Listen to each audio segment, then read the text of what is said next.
بارشوں کی طرح رحمتوں عن انس رضی اللہ تعالی عنہ قال قدم النبي صلى الله عليه وسلم المدينة ولهم يومان يلعبون فيهما فقال رسول الله صلى الله عليه وسلم ما هذان اليومان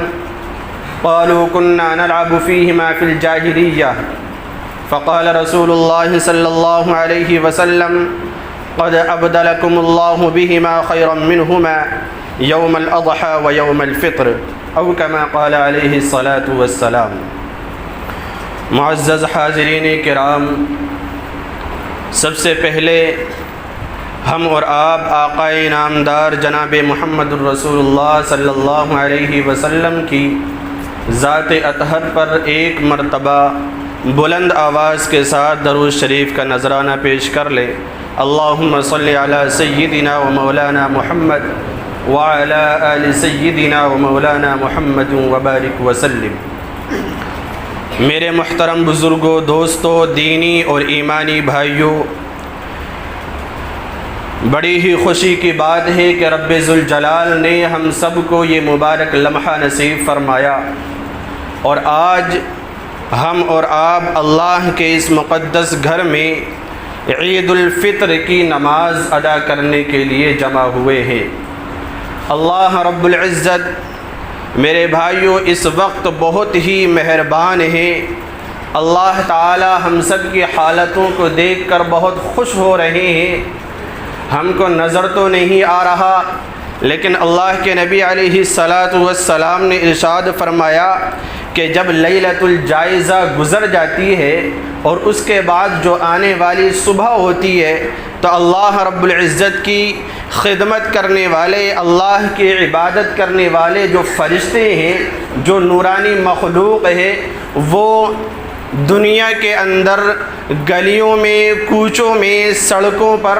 اور اسی طرح پوری بستی میں جگہ جگہ پھیل جاتے ہیں اور ہر طرف سے ایمان والوں کو مبارکبادیاں پیش کرتے ہیں، اور وہ کہتے ہیں کہ مبارک ہو رب ذوالجلال تم سب پر آج بہت ہی مہربان ہے، تم سب آج عید کی نماز ادا کرنے کے لیے عیدگاہ جاؤ گے، وہاں سے جب واپس ہوگے تو اللہ رب العزت اس حال میں تمہیں واپس فرمائے گا کہ تم بخشے بخشائے ہوگے۔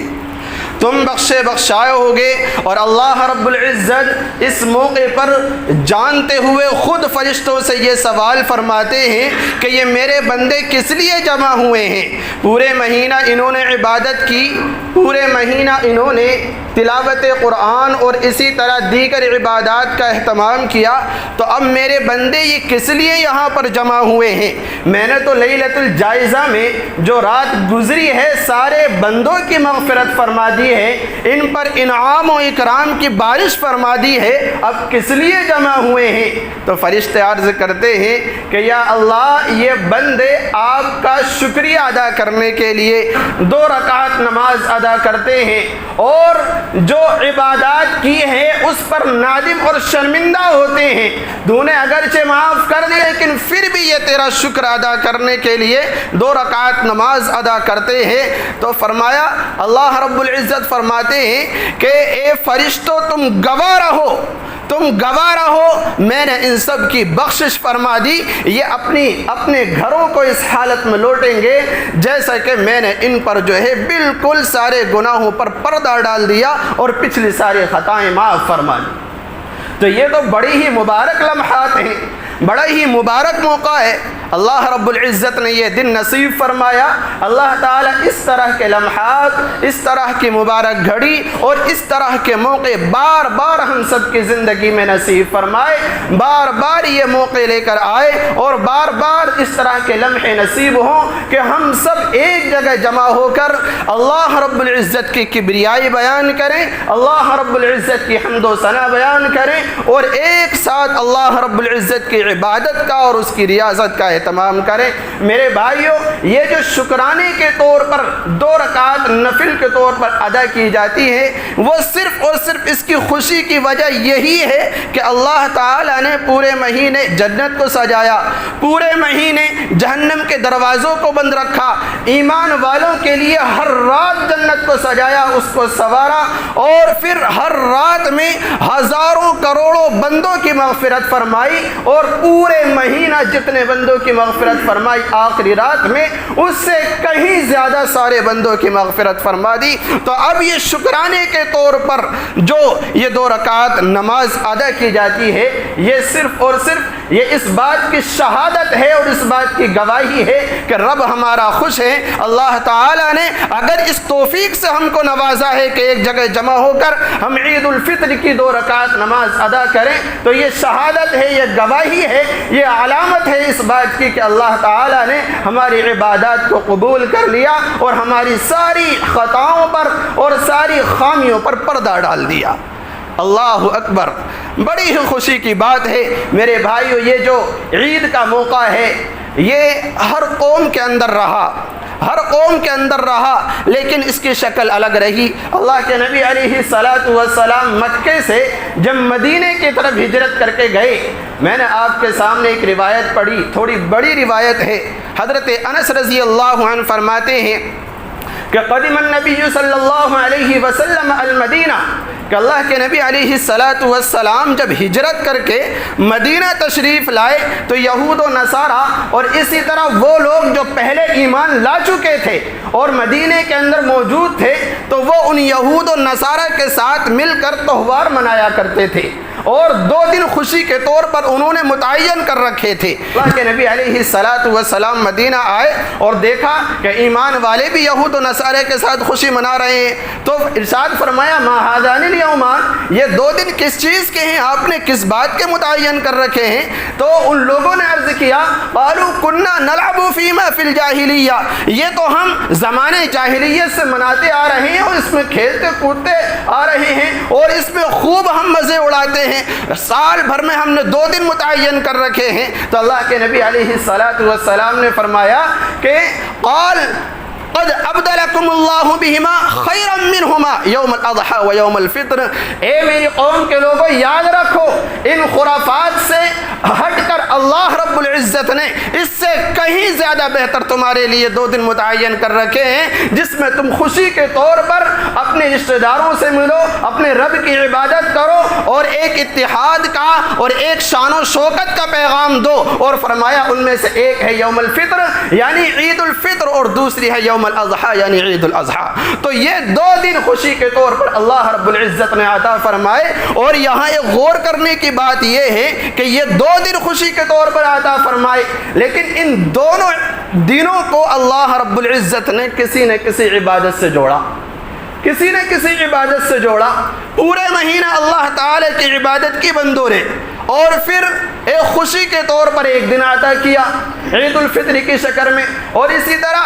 ذی القعدہ اور ذی الحجہ کے جو 10ویں تاریخ کو جو عید الاضحیٰ ہوتی ہے بقرعید کے نام سے جس کو ہم اور آپ جانتے ہیں، اس میں بھی ہر انسان ایک تو عظیم الشان فریضہ انجام دیتے ہیں جو صاحب حیثیت لوگ ہیں، حج کی شکل میں بہت زیادہ اپنی کمائی کا حصہ خرچ کرنے کے بعد مکے کا سفر کرتے ہیں، اور وہاں پر اللہ رب العزت کی کبریائی اور اس کی حمد و ثنا بیان کرتے ہیں، حج ادا کرتے ہیں، اور بہت سارے ایمان والے دنیا بھر کے تمام اہل ایمان قربانی کی شکل میں اللہ رب العزت کا قربہ حاصل کرتے ہیں۔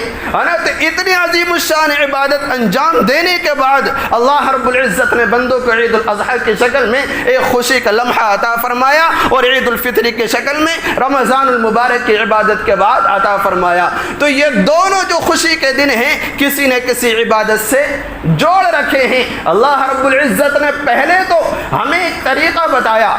پہلے تو ایک طریقہ بتایا کہ میرے بندو یہ موقع میں تمہیں دے رہا ہوں، اس میں تم اس طرح سے عبادت کرو اور اس طرح سے جو ہے میرا قرب حاصل کرو، اس طرح سے تلاوت قرآن، نوافل اور اسی طرح دوسری عبادات کا اہتمام کرو، اور اس کے بعد پھر فوراً اللہ رب العزت نے ایک خوشی کا دن بھی عطا فرما دیا۔ یعنی اللہ رب العزت بخشش کے کیسے کیسے بہانے بندوں کو عطا فرماتے ہیں، کیسے کیسے موقع عطا فرماتے ہیں۔ لیکن اگر کوئی بندہ ان موقعوں سے فائدہ نہ اٹھائے، کوئی بندہ ان موقعوں پر اپنی اہمیت کو نہ جانے، اللہ رب العزت کی بخشش کو اور اس کا قرب حاصل نہ کرے، تو پھر میرے بھائیوں یہ تو بہت ہی بد نصیبی کی بات ہے، انسان کا اس کا خود اپنا قصور ہے۔ آج تو ہم اور آپ یہ سوچتے ہیں کہ عید جو نام ہے، خوشی جو نام ہے، وہ اس بات کا کہ اچھے کپڑے پہن لی، اچھی ٹوپی پہن لی، اچھی جوتی پہن لی اور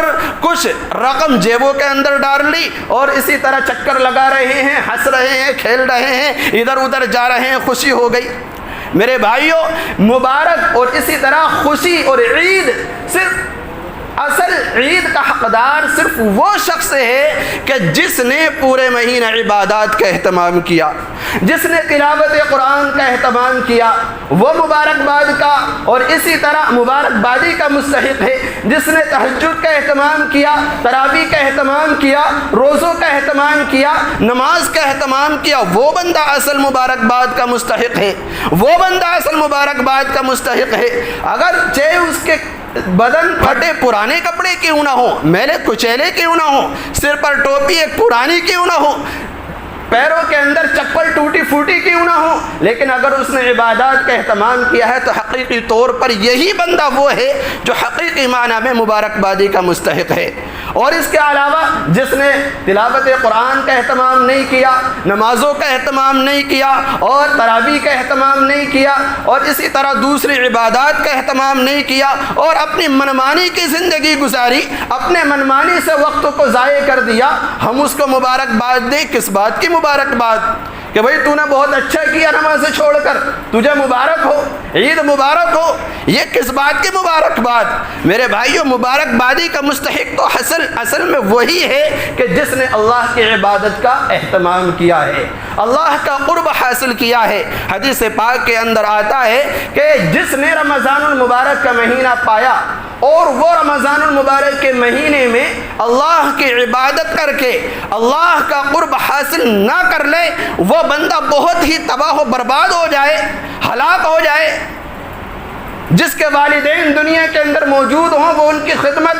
کر کے اپنے آپ کو جنت کا مستحق نہ بنا لے، اگر کوئی ایسا بندہ ہے تو میرے بھائیو اس کے لیے کوئی خوشی کا موقع نہیں ہے۔ رمضان المبارک کا مہینہ ہمارے درمیان سے گزرا، اس میں ہم نے عبادات کے ساتھ ساتھ اللہ کے نبی کو بھی خوش کیا اور خود اپنے رب کو بھی خوش کیا، اور ساتھ ساتھ میں اپنے والدین کو اور اسی طرح اپنے اہل و عیال کو، اپنے بھائیوں کو، رشتہ داروں کو، سب کو خوش کیا اور ان کا حق ادا کیا، تو ہم مبارکبادی کے مستحق ہیں۔ یہ عید اس طرح کی ہماری زندگی کے اندر بار بار آئے گی، اللہ رب العزت اس کی برکت سے ہماری زندگی میں برکت عطا فرمائے گا۔ تو ایسے لوگ جو ہوا کرتے ہیں، جو اللہ کا قرب حاصل کرتے ہیں اور رمضان المبارک کی اہمیت کو جانتے ہیں، وہ بندے اصل مبارکبادی کے مستحق ہیں، وہ بندے اصل مبارکبادی کے مستحق ہیں۔ اللہ کے نبی علیہ الصلاۃ والسلام نے ایک سبق دیا، فرمایا کہ کمزوروں کا کس طرح خیال رکھنا ہے، یتیموں کا کس طرح لحاظ رکھنا ہے، اور اسی طرح بیوہ، مسکین اور ضرورت مند جو ہیں ان کی کس طرح ضرورت کو پورا کرنا، ایک سبق دیا۔ اللہ کے نبی علیہ الصلاۃ والسلام عید کے دن اپنے گھر سے نکلے اور مدینے کی گلیوں سے گزرے، دیکھا کہ کچھ بچے کھیل رہے ہیں، کچھ بچے کھیل رہے ہیں اور بہت ہی اچھے لباس میں، اچھی شکل و صورت میں تیار ہیں اور بہت ہی عمدہ لباس انہوں نے پہن رکھا ہے، لیکن اللہ کے نبی علیہ السلام نے سلام کیا، آگے چلے گئے، دیکھا ایک بچہ الگ کھڑا ہے، بہت ہی مایوس کن حالت میں کھڑا ہے، بہت ہی زیادہ مایوس ہیں اور اس کی آنکھوں سے آنسو جاری ہیں، پریشان ہیں، ایک طرف ٹیک لگائے دیوار سے کھڑا ہے۔ اللہ کے نبی علیہ الصلاۃ والسلام اس بچے کے پاس گئے، پوچھا بیٹے کیا بات ہے، کیا بات ہے؟ فرمایا، رونے لگا کہ اگر آج میرے ابا زندہ ہوتے، آج میرے والد اگر حیات ہوتے تو میں اس مایوسی کن حالت میں نہ کھڑا ہوتا۔ میرے جسم پر بھی خوبصورت اچھے اور نئے کپڑے ہوتے، میرے سر پر بھی ایک خوبصورت ٹوپی ہوتی، پیروں کے اندر خوبصورت چپلیں ہوتی، لیکن کیا کروں، میں ایک مدینے کا یتیم لڑکا ہوں۔ اللہ رب العزت نے میرے والد کو اٹھا لیا، میرے پاس کوئی ایسا ذریعہ نہیں ہے، میں کس طرح خوشی مناؤں، میں کس طرح خوشی میں شریک ہوں۔ اللہ کے نبی علیہ السلام نے اسے اپنے پاس کیا اور فرمایا تم مایوس کیوں ہوتے ہو؟ کیا تم اس بات سے خوش نہیں ہو کہ محمد تمہارا باپ اور اسی طرح عائشہ تمہاری والدہ بن جائیں؟ محمد تمہارا باپ اور عائشہ تمہاری والدہ بن جائیں صلی اللہ علیہ وسلم۔ جب یہ بات عرض کی تو اس بچے کا چہرہ کھلا۔ اللہ کے نبی علیہ السلام اس یتیم بچے کو اپنے گھر لے کر گئے۔ حضرت عائشہ صدیقہ رضی اللہ عنہا سے فرمایا کہ عائشہ اس بچے کو نہلا دھلا کر تیار کر دو۔ حضرت فاطمہ رضی اللہ عنہا کے یہاں پیغام پہنچوایا کہ حضرت حسن کے ہم عمر ایک بچہ ہے، اگر اس کے کچھ کپڑے ہوں صاف ستھرے سے تو بھیج دیجئے۔ وہاں سے کپڑے آئے اور خوبصورت کپڑے پہنائے، اور حضرت عائشہ صدیقہ رضی اللہ عنہا نے اس کی آنکھوں میں سرما لگایا، بالوں کے اندر کنگھی کی، تیل ڈالا، خوبصورت اچھی طرح سے سجا کر اللہ کے نبی علیہ السلام کے حوالے کر دیا۔ اللہ کے نبی علیہ السلام عیدگاہ کی طرف جانے لگے اور سوال کر رہے ہیں، بیٹا جب تم اپنے والد کے ساتھ عیدگاہ جاتے تھے تو کیسے جاتے تھے؟ تو وہ بچہ اپنی پیاری آواز میں کہتا ہے کہ میں اپنے پاپا کے کاندھے پر سوار ہو کر جاتا تھا۔ اللہ کے نبی علیہ السلام بیٹھ جاتے ہیں، اپنے کندھوں کے نیچا کرتے ہیں اور اس بچے کو اپنے کاندھے پر سوار کرتے، اس بچے کو اپنے کاندھے پر سوار کرتے اور جانے لگتے ہیں، اور گزر اسی گلی سے ہوتا ہے جہاں بچے کھیل رہے ہوتے ہیں، اور چہرے کی مسکراہٹ سے وہ بچے اندازہ لگاتے ہیں، ایک سوالی انداز میں دیکھتے ہیں یہ کیا ماجرا ہے، بڑے خوش نظر آ رہے ہو، بڑا اچھا لباس پہن رکھا ہے۔ تو ان بچوں کے دل کے اندر بھی یہ بات پیدا ہوئی کہ کاش کہ آج ہم بھی یتیم ہوتے، کاش کہ آج ہم بھی یتیم ہوتے تو محمد صلی اللہ علیہ وسلم ہمیں اپنا بیٹا بنا لیتے، محمد صلی اللہ علیہ وسلم خود ہمیں تیار کرتے اور خود ہمیں اپنے ساتھ عیدگاہ کی طرف لے کر جاتے۔ میرے بھائیو، عیدگاہ پہنچے، اللہ کے نبی علیہ السلام ممبر پر جلوہ افروز ہوئے، بچہ نیچے بیٹھنے لگا۔ اللہ کے نبی علیہ السلام نے فرمایا بیٹا آج تم نیچے نہیں بیٹھو گے، میرے پاس میں بیٹھو گے۔ ممبر پر اللہ کے نبی علیہ السلام نے اس بچے کو بٹھایا، بٹھانے کے بعد سر پر ہاتھ رکھا اور لوگوں کو یہ پیغام دیا کہ اے میری قوم کے لوگوں، اے امتیوں، اگر عید کے دن اگر کوئی شخص ضرورت مند کی ضرورت کو پورا کرے اور کسی ضرورت مند کو لباس پہنائے، اس کے سر پر ٹوپی رکھے، اس کے پیروں میں چپل پہنائے اور کسی یتیم کے کسی ضرورت مند کے سر پر ہاتھ رکھے، تو اللہ رب العزت اس کے سر پر جتنے بھی بال ہیں ان بالوں کے ہر ایک بال کے بدلے تمہیں نیکی عطا فرمائیں گے۔ تو یہ پیغام دیا ہے اللہ کے نبی علیہ السلام نے۔ دیکھیے کس طرح سبق دیا ہے امت کو،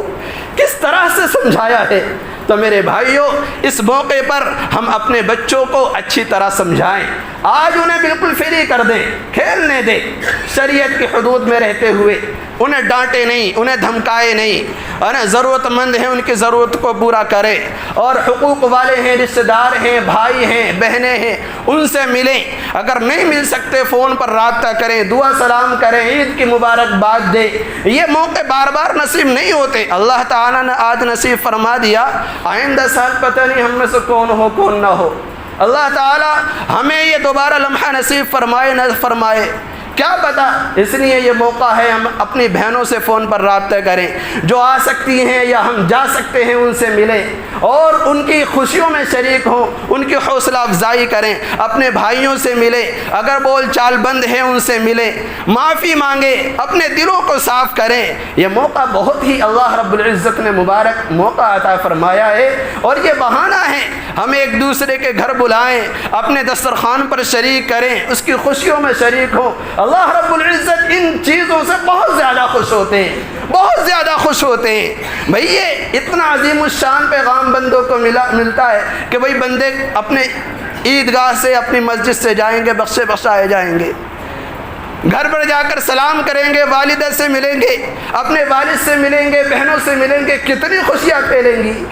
کتنی مبارکبادیاں، اللہ رب العزت کی خوشی کا کیا عالم ہوگا۔ ایسے موقعوں کو دیکھ کر اللہ رب العزت فرشتوں کے سامنے فخر کرتے ہیں کہ دیکھو تو میرے بندے کو کس طرح سے میری خاطر، میری رضا کی خاطر یہ صلہ رحمی سے کام لے رہا ہے اور مبارکبادیاں دے رہا ہے۔ میں نے جو اس کو لمحہ نصیب فرمایا تھا اس میں خوشی کے ساتھ بندوں سے پیش آ رہا ہے۔ اس لیے میرے بھائیوں، ہم اس میں خوش رہیں، خود بھی خوش رہیں، دوسروں کو تکلیف دینے سے بچیں اور اپنے اہل و عیال کو بھی خوش رکھیں، ان کو کچھ نہ کچھ پیسے دیں، ان کی ضروریات کا خیال رکھیں، لیکن شریعت کی حد میں رہتے ہوئے، شریعت کی حد میں رہتے ہوئے۔ اگر کوئی بچہ نافرمانی کر رہا ہے، کسی کا نقصان کر رہا ہے تو بھئی ظاہر ہے ہم اس کو تنبیہ کریں گے، لیکن حتی الامکان اس کو سمجھائیں، اس کو درگزر کر دیں، آج کے دن خوشی سے گزاریں۔ اللہ رب العزت ہم سب کو کہنے سننے سے زیادہ عمل کی توفیق عطا فرمائے۔ اس موقع پر ہم اور آپ اپنی مسجد کا بھی خیال رکھیں۔ تو میرے بھائیوں، مسجد کے تعاون کے لیے آپ حضرات بڑھ چڑھ کر حصہ لیں،